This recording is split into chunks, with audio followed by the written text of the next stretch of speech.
You came back again? Mama, he brought us food. Come with me. Both of you. Come home. The first time Ethan discovered them, it was by accident.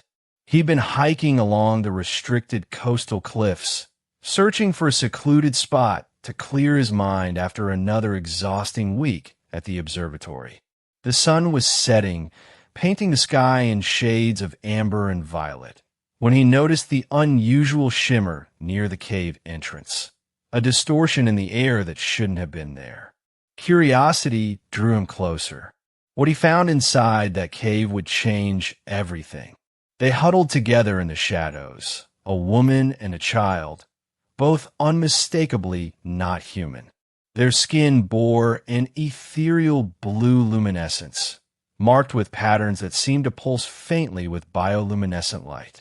Their eyes, large and expressive, reflected the dying sunlight with an amber glow. The woman positioned herself protectively in front of the child, her thin frame trembling despite her defensive posture. Ethan froze. His scientific mind raced through impossible explanations while his heart hammered against his ribs. The woman's lips moved, producing sounds he couldn't understand. Melodic, urgent, pleading. "I won't hurt you," he whispered, raising his hand slowly. "I promise." Whether she understood his words or his tone, something in her posture softened slightly. The child peeked around her mother's arm, her enormous eyes filled with fear and hunger. That's when Ethan noticed their condition. They were starving. The woman's cheekbones protruded sharply, and the child's limbs were painfully thin. Without another thought, Ethan emptied his backpack. A half-eaten sandwich, an apple, a protein bar, and a bottle of water. His meager provisions laid out on the cave floor like an offering. He backed away slowly, giving them space. The woman watched him with cautious intelligence. After a long moment, she reached for the apple, examined it, and carefully took a small bite. Her eyes widened. She immediately broke off a piece for her daughter. Ethan returned the next day with more food, and the day after that, and the one after that. Over weeks, a routine developed. Each evening after work, Ethan would make the hour-long drive to the cliffs, hike down to the cave, and deliver supplies. Gradually, the woman and her daughter grew stronger. Color returned to their luminescent skin, and the child's eyes began to hold curiosity instead of fear. Communication evolved slowly. The woman, whom Ethan came to call Lyra in his mind, she touched her chest and made a sound like Lyra, proved remarkably intelligent. She learned to recognize certain words, and Ethan learned to interpret her gestures and the musical quality of her language.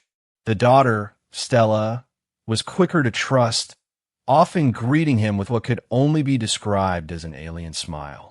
Ethan learned they'd come from somewhere far away.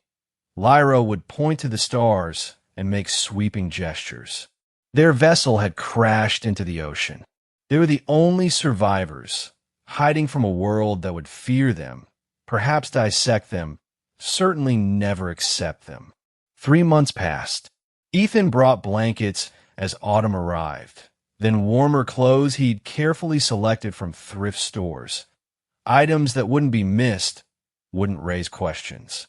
He brought books with pictures and watched Stella's delight as she discovered stories of Earth creatures. He brought medicine when Lyra developed a cough from the cave's dampness. But the cave was no place for them. Ethan saw it in Lyra's eyes every time the wind howled through the entrance, every time Stella shivered despite the blankets, every time rain turned their shelter into a cold, dripping prison. Winter was coming. The coastal caves would become unbearable, perhaps deadly. One evening in late October, as Ethan delivered hot soup in a thermos and fresh bread, he found Stella burning with fever. Lyra held her daughter desperately, her own body wrapped around the child, trying to share warmth. The alien woman's eyes met Ethan's, and he saw something that transcended species. A mother's terror of losing her child. He made his decision. Come with me, Ethan said firmly. He pointed to Stella, then to himself, then made a gesture of walking. My home. Safe. Warm. Lyra's eyes filled with an emotion he recognized.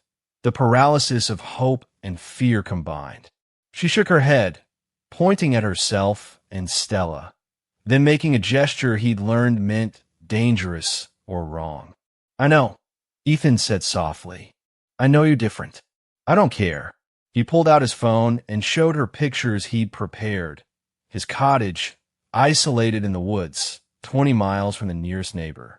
He'd thought about this moment for weeks, preparing arguments, preparing everything. No one will know, he said, meeting her luminescent gaze. I promise. You'll have walls, heat, real beds.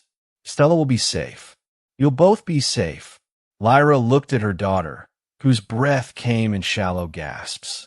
Then she looked at the cave walls that had been their prison for months. Finally, she looked at Ethan, this human who had shown them nothing but kindness, who asked nothing in return, who came faithfully every single day, regardless of weather or circumstance. She reached out with her long, delicate fingers and touched his hand. Her skin was cool, but not unpleasant. She nodded once. The journey to his cottage was tense. Ethan had brought oversized hoodies and scarves to conceal their features, though they encountered no one on the remote forest road. Lyra held Stella close in the back seat, her eyes darting nervously at every shadow. When they arrived, Ethan led them inside. The cottage was small but warm, the fireplace already burning. He'd prepared a bedroom with 2 beds, soft blankets, curtains that could be drawn for privacy and safety. Lyra stood in the center of the living room, slowly turning, taking in the space. Then she did something Ethan never expected. She knelt down, pressing her forehead to the floor in what could only be a gesture of profound gratitude. No, Ethan said quickly, gently helping her up. No, you don't bow to me. You're not my prisoners or my servants. He struggled for words. You're my family now, if you'll have me. Tears rolled down Lyra's luminescent cheeks, proof that some things were universal across the stars. That night, after Stella's fever broke with the help of children's medicine and rest, after Lyra had explored every corner of their new home with wonder, after they'd shared a simple dinner at the kitchen table, Ethan sat by the fireplace and watched them sleep safely in the next room.